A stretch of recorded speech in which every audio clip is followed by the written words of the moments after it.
I was around 8 years old when I realized, as did my family, that I had a unique memory. Photographic, they called it. It's really nothing like a photograph, though. I always assumed everyone could recall their first day of preschool, the names of the kids they met only once at the arcade. But at 11 years old, my sister Cammie was chosen for a game show on the radio. Without hesitation, she chose me as a roommate to bring with. She could have chosen either of our parents, even our older brother Charlie, who was in college. She could have picked one of her friends, 8th graders like her. But she chose me. I remember sitting around the kitchen table, eating dinner, the pitch-black Midwestern winter night just outside the giant kitchen window behind my dad. He and my mom were totally supportive of the idea. He had offered even to drive us to the radio station. "I would have chosen you too, Bobby," my mom said, laughing. "You remember every weird fact ever." And it was true. I could close my eyes and see every house my parents had ever brought us to. I could draw the floor plan of them if I wanted to. My siblings would ask me to retell stories or movie plots on long car rides. But it wasn't until the radio show, and my sister choosing me as her person, that I knew I had something special. I can still remember going to bed that night after dinner, feeling excited. I finally fell asleep, pressed up against the wall that divided me from my sister's room, her voice through the vents above my bed, saying good night like she did every night. The smell of dust on the furnace, the sound of old creaking boards directly above me in the attic. It was the last night I was happy to have my amazing memory. To this day, I wish I could forget what happened next. I wish I could tell you we won the game show. I wish I could tell you with incredible detail what it was like at the studio. Maybe then, when I closed my eyes, that's what I would see, not the black, whipping night blurring past me as I ran. I would feel the rush of anticipation and my sister's hand squeezing mine, instead of cold, wet gravel scraping my cheeks and palms when I tried to crawl away on 2 sprained ankles. I would hear the producers cue the canned audience laughter, not the frantic, desperate flapping of leather wings as they neared. Maybe I would have won a t-shirt that still sits in my dresser. Maybe my sister would have won the $1,000 prize. Maybe I would sleep with my door unlocked. I'll never know. What I do know, without a shadow of a doubt, is that I would not have survived any of this if my family hadn't believed me. To this day, it's the thing I am most grateful for in the entire world. It was the day after dinner, on Tuesday, February 17th. School had been agonizingly slow, as I knew it would be all week waiting for Friday. It was all we could talk about on the way home. For years, I'd waited for school with Yuki and my best friend Dominic, who lived on the street perpendicular to mine. The creek crossed under Sistrine Drive and wound its way along Dominic's backyard. There are hundreds of childhood memories in my head, of he and I and our siblings jumping over the creek, building bridges from his yard over the creek to the field behind the rec center, sliding on the ice in the winter, or half-assed fishing and turtle catching in the summer. I always envied my friends who could walk right from their backyard and into the little winding creek. It was cold, but it hadn't snowed in a few weeks. There were still some small patches of ice on the sidewalk, but most of it had melted, along with the slurry gray mounds of stale snow along the curbs and in small scattered patches on the grass. There was massive construction happening on the other side of the creek. They were building a stupid business center on the field we used to play kickball in, the crane visible between 2 houses behind us. Snow was due that weekend, and everything would be coated and beautiful again. The downside of a blanket of snow was the eerie quiet it caused, and how hard it was to sleep at night when the moonlight and the snow were so bright, even with your closed eyes. It was nearly 6 p.m., and the mid-February sky was already darkening. We had stopped under the flickering gold streetlight at the corner of Citrine and Amethyst, the street that I lived on. I remember huddling close in a group, talking. I remember the wind picking up and the edge of the sky glowing purple behind the house along Citrine. This was when my oldest brother, on break for one more week, drove up to the corner in Mom's old sedan. "Hey, Bobby," he called, giving my friends a little wave that they all returned. He was returning some jeans to the mall and wanted me to come with him. It was rare that Charlie asked me to do anything. I think about that a lot. Had he paid more attention to me before that night, would I have gotten in the car? Would things have been different? I think about all the choices I made that led to that happening, but none as much as the decision to get in the car with my older brother instead of walking home that evening. Maybe I wouldn't sleep in my closet. Maybe I'd have a family of my own. I'll never know. Then again, maybe I would have never seen Charlie again. If you asked, I could tell you every moment on that trip to the mall. The conversation we had, mainly Charlie asking if things fit him or were flattering. Charlie had come out to our parents a few months ago. They were not surprised or fazed. He had told me that night that he had gone to the bar and felt underdressed, and now he felt pressured to be fashionable. The last thing Charlie said to me before we got in the damn car was, "It's funny, even if you're different, there's still pressure to be the same." At 8:53 p.m. on Tuesday, February 17th, 1998, Charlie and I were on the front seat of our mother's 1995 maroon Lamino. We were at the final stop sign on the ride home, and it was 38 degrees outside. Pearl Jam's 10 was in the CD player, and we were at the corner of Pondside and Citrine, about to turn left into our neighborhood, and to home, to be with our family. Our mother had lasagna waiting for us. We were third in line at the three-way stop sign. On Charlie's side of the street was Yuki's house, with pretty lanterns lining the paved path to the courtyard of their U-shaped ranch home. On my side, past my window, was the pond. The path that led around the pond and up the hill was bright at the edge from the streetlights, but quickly faded to black, with only the occasional twinkle of a back porch light in the distance. The remains of the moon tower, built in the 70s, were barely discernible against the sky, only via the absence of stars and the shape of the structures that was only recognizable to those of us who grew up there. It was a scene that had made me feel small and afraid countless times. The cold radiating from the windows made me feel even more anxious, though now I realized that it was the adrenaline, an ancient alarm system going off in my bloodstream, survival mode manifesting in goosebumps, and what I mistook for heebie-jeebies. The black of the moon tower against the blue-black of the sky shifted as my eyes started to adjust.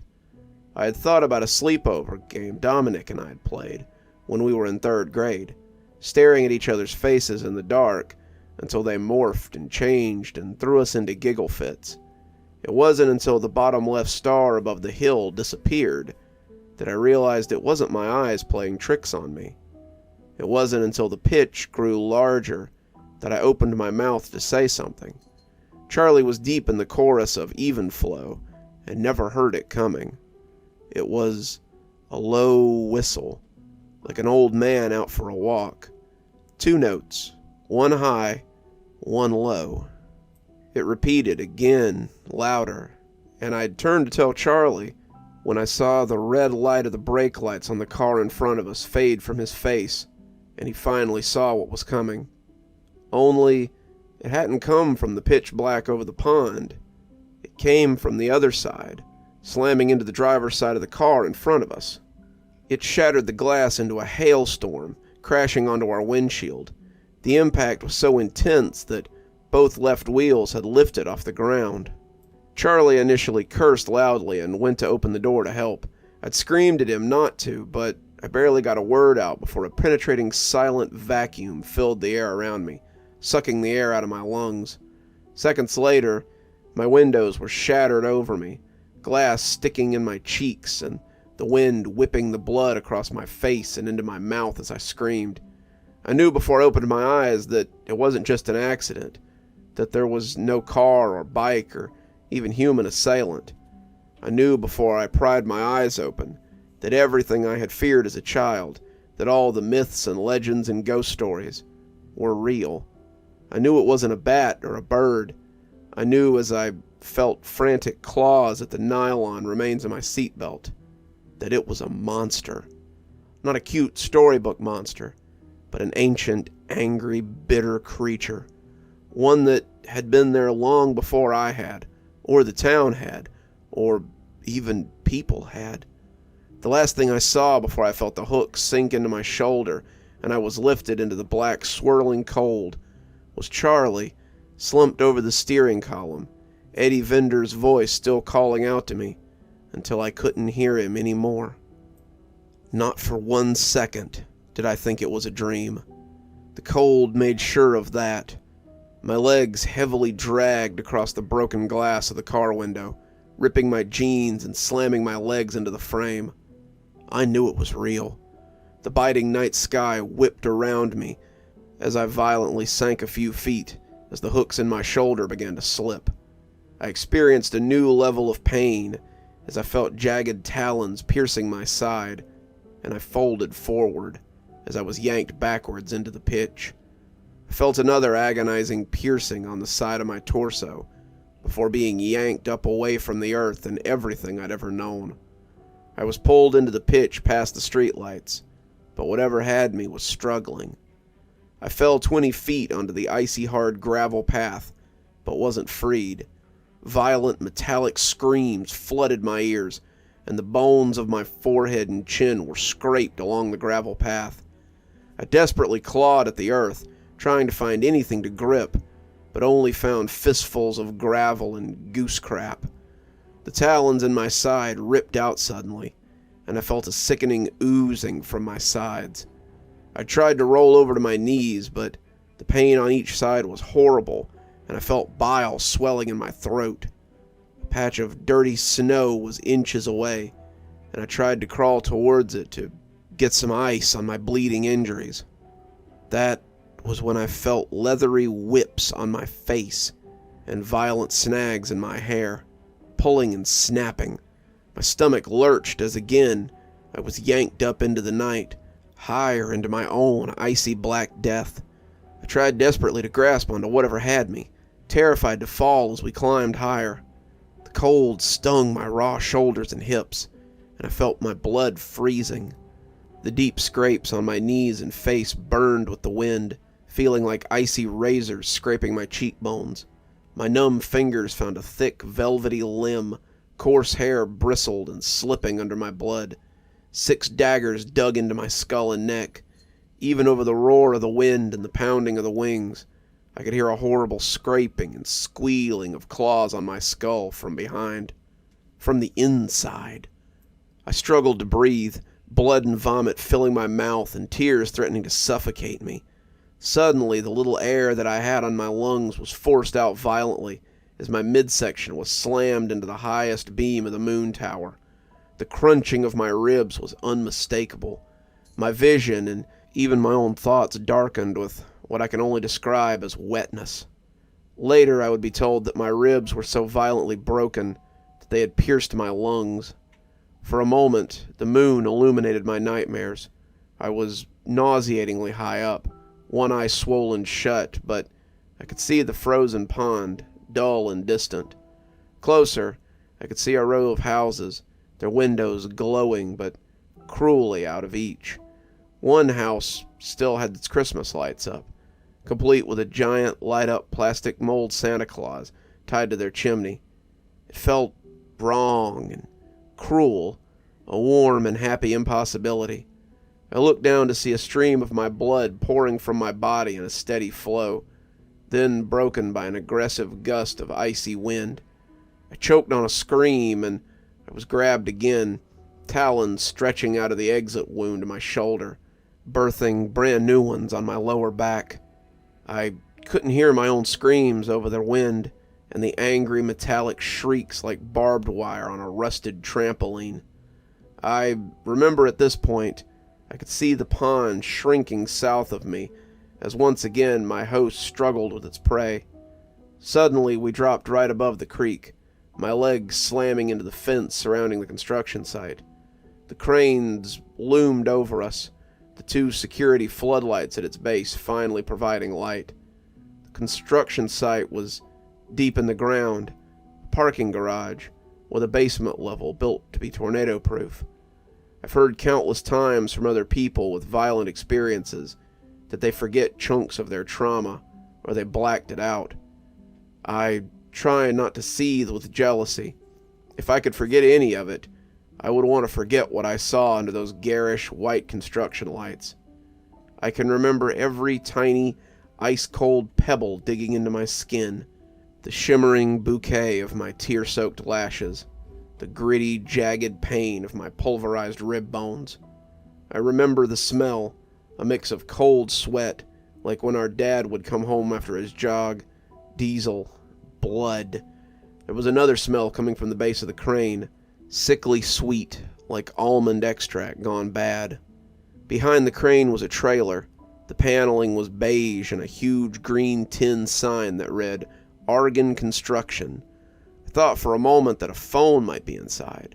I pulled myself up onto my knees and looked around. It was difficult since my left eye was useless, and my right one was full of tears and blood. My assailant was nowhere in sight.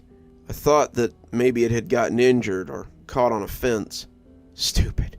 I know now that it simply was rousing its companions, because it was dinner time.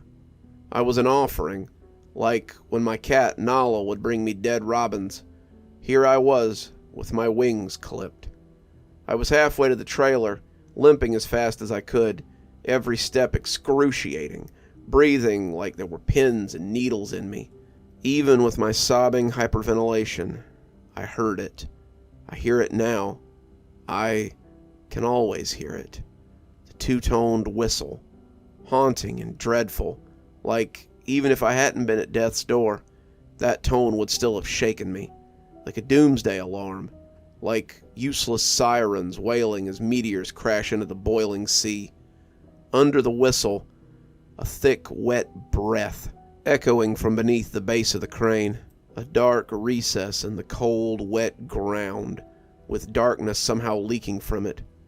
Darkness so black that only a staccatoed stream was visible. Something was breathing.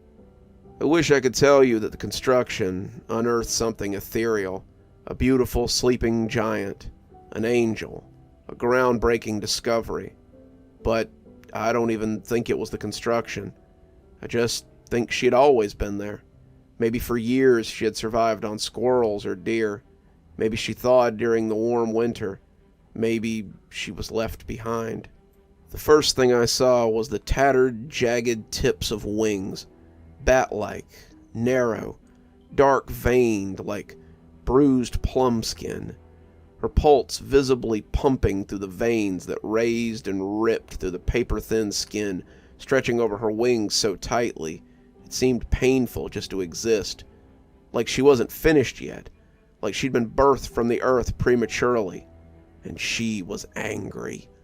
Her hair was matted in clumps, but where it was free, it was long enough to drag along the ground, slimy and cold and full of dirt, leaves and dirty snow.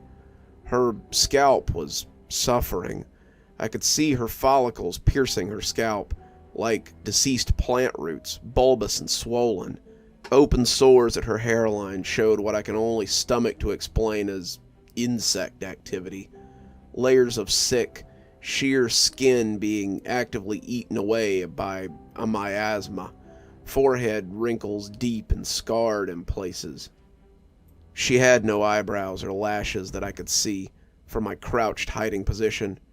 Her nose was just a cavity, like a Halloween skull, also swarming with parasites. When she breathed in, a flap rippled across her face, the wetness dripping over her mouth. Her mouth!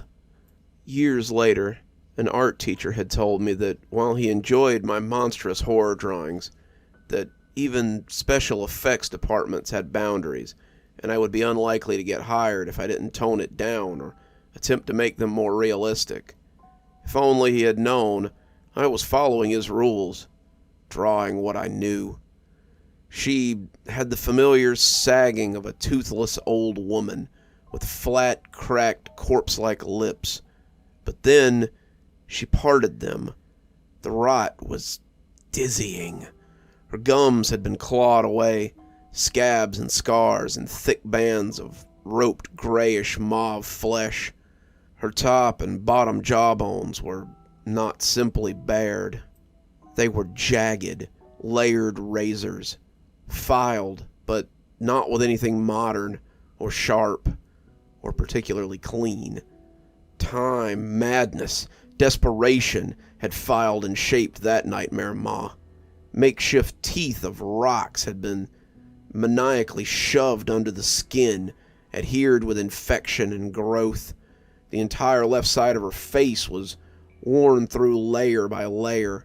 Her tongue slipped in and out of what could have been her throat, sharp, gaunt collarbones literally piercing through that tissue-like skin, dark, rancid blood pooling in the deep recesses of her collar.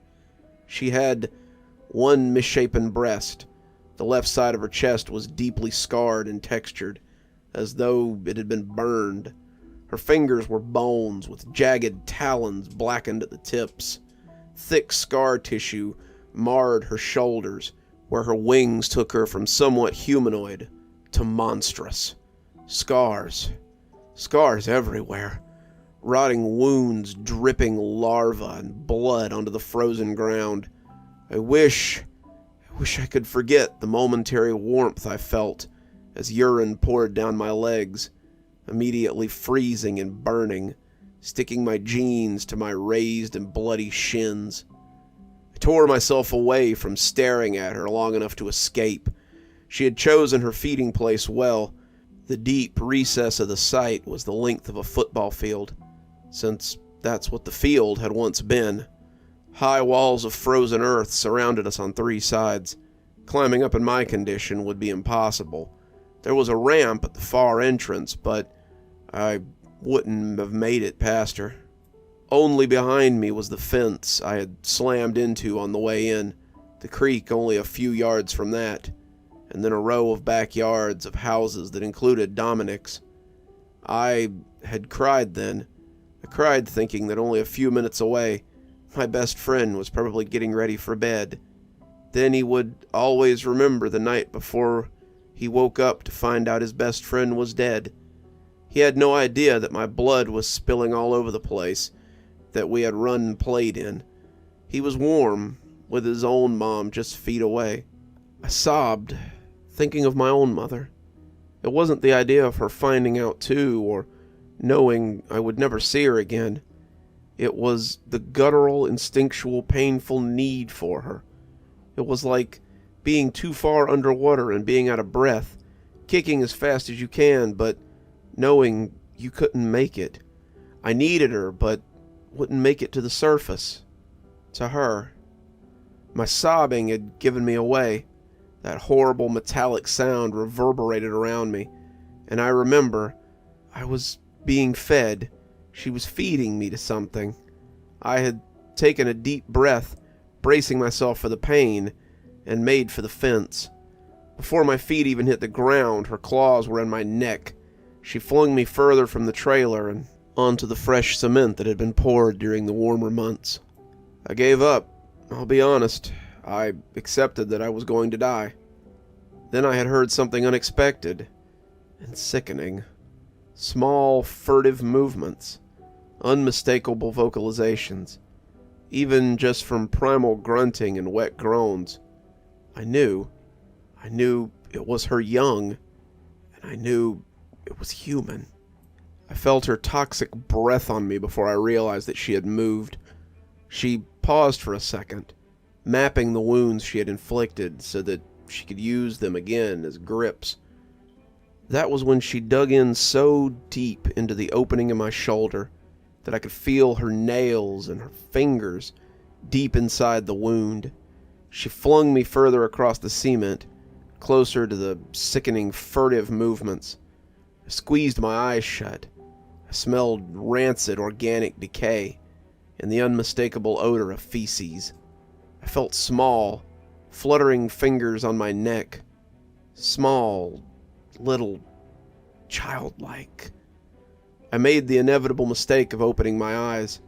I saw dirty blonde hair, tinged with green, draped across a tiny face. Human feet. Baby feet. He was maybe 3, dirty and small, His fingernails were long and sharpened to points. He smiled, and thick mucus stretched across several blackened, sharp teeth. He was missing some, but what remained were crooked, stained and diseased, stuck in purple, rotten gums. Instead of chubby, rosy cheeks, he had hollow, sunken gray skin. The bags under his eyes were purple and veined. Instead of bright, youthful eyes, these were haunted orbs, devoid of color. Faded, milky irises deformed around dark, soulless pupils. He wore what had once been pajamas. Under layers of blood and grime, little trains chugged across his small body in a pattern. The sobs had returned from their hiding place in my chest. I had felt the need to comfort this small, broken doll of a child. That's when he lunged, his broken teeth sinking into my forearm. The pain was unbelievable, bright and loud like the headlights of a truck barreling down on you. I pulled away and heard a horrifying squelching sound as my forearm flesh ripped and hung from his tiny, plump lips. I gagged as he hungrily shoved my skin into his mouth. He ran to the monster, clinging to her body, his stubby hands sinking into her rotten fruit skin. I held my hand tightly against my forearm, watching the blood spill in tributaries between my fingers. It began to snow. Tiny, delicate laceworks fell into and melted against the steaming pool of blood at my feet. A disgusting gurgling sound brought me back, and I watched in horror as the little boy nursed from his mother's surviving breast. Thick blood spilled from the side of his mouth as she gently swept the hair from his face. Years later, I would look up the missing children's database online. I would narrow my search to my state, select the birth year, clumsily guess at the date missing, and it would take me 6 days and 2 breakdowns, but I would find him, along with an inaccurate age progression picture. His parents had named him Mason. He was a twin. He had a baby sister and a dog. He went missing from a family camping trip when he and his brother were 1. But I didn't know any of that when I watched him wash down my flesh with bloody breast milk from a demon I hadn't known existed a few hours earlier. Hours earlier, I'd been at the mall, for Christ's sake. The mall with Charles. I guess remembering my brother's body hanging limply across the steering column had jarred me into action. Knowing he wasn't even a football field away from me got me moving. If I could get over the fence, I could make a beeline for Dominic's backyard. I would just have to jump over the mostly frozen creek to get there. Then I could run to his parents' window and have them call the police. I could see the yellow square in the dark that was the sliding glass door to their kitchen from where I was. If I ran through their house as a shortcut, I could run down their driveway, straight down my street to my house. My heart broke a little as I thought of my parents and my sister beginning to worry about us, as we were only a block away fighting for our lives. But if I got to the far end of the fence before the inclined up, I could get to Charles and keep him safe, keep him warm and talking until the ambulance arrived. Surely somebody had called. The impact on the car was so loud. The other driver surely had a car phone or maybe a cell phone. Maybe even Yuki's Aikido puppy Moki had heard and was barking up a storm. Maybe the police were already there. For a moment, I thought about grabbing the boy, even if he bit me. I could carry him on my back and get him as far away from her as I could. Maybe even get him home to his family. But even as I stood there, I could barely hold myself up. The world had started to spin around me, blood thickly but steadily pooling on my shoes, my bra, and at the top of my jeans. A few feet from my right lay a rubble pile, not large, but mainly chunks of rebar and concrete. I'd barely made a few inches of progress towards it when a metallic screech again assaulted my senses. My hands covered my ears. I shuffled towards the pile and grabbed a chunk of the rubble, a crude, misshapen, and awkward hammer to wield against the impossible enemy. A rusted, twisted metal handle with a heavy and uneven weight of concrete, hard to hold and even harder to swing. But it was all I had, and I knew it only had to get to the weakest part of her. I only had to incapacitate her long enough to get within earshot of Dominic's house. It couldn't be much past 10 p.m. Someone would have to hear me.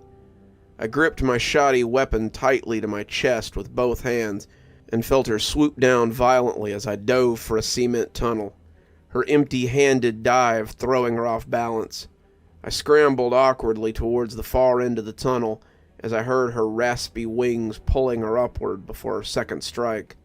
Instead of waiting for her to cut me off at the tunnel, I ran as fast as I could, darting from the opening and towards the sickly sweet smell of her nest. The only thing between the fence and me was a bloody baby boy. Blood swirled in my mouth, and a gritty, sharp feeling forced me to spit. I don't know why the image of my tooth and my hand covered in blood triggered a response in me, but it did. I knew I was dying, not just that I was going to die, that this monster my parents had never imagined in their worst nightmares would take their daughter away forever, and they would never see my body or have anything to bury, but that I currently was actively dying. The damage to my ribs, my lungs, my spleen, my arm would kill me if the blood loss or hypothermia didn't do it first. I knew I was dying, and it turned me into a monster too. I ran, not straight for the fence, but for her nest. I could hear her above me, barreling down. I ran right towards that little boy and swung a 20-pound chunk of concrete down on his tiny hand, smashing it to the ground. The sound he made wakes me up at night sometimes. His screams were animal-like, and dropped my weapon to cover my ears. The rusted metal scream from the sky crashed down like a bomb, and I ran. I didn't look back. I ran to the fence. With all the strength I had left, I pulled myself up, shoving my foot into a diamond-shaped hole made by the chain link. I'd hopped 1,000 fences this way in my life, and to this day I'm grateful I had the experience. My bleeding hands found the frozen horizontal pipe at the top of the fence, and groaned in pain as I hefted myself over. All the fence-hopping experience in the world wouldn't have made climbing with shattered ribs and bleeding flanks any less impossible, and I could only crash to the ground. Both ankles jarred into the frozen ground, and my scream stuck in my throat, caught on blood and bile, escaping only as a choking sob. Her violent, crazed screams were still on the ground as she tended to her baby. I didn't let guilt slow me down. I ran as fast as I could for maybe 6 feet before my ankles gave out. Dominic's house was all I could see, a tunnel of black closing in on my vision. I never looked back. I gripped my fingers into the frosty ground, pulling myself up. I hobbled, sprinting towards the dark field. The night sky above me swirled with snow flurries. My busted, bloody fingers fumbled at my jacket zipper. I could see the flickering blue glow of the late-night TV coming from Mr. and Mrs. Rossi's bedroom. The tunnel grew smaller, and I could see less and less. Bawling, I forced my arms out of the jacket as I reached the banks of the creek. Dominic and I had spent summers of our childhood testing the width of the creek along its entirety, and I knew that the bend behind his house was not jumpable.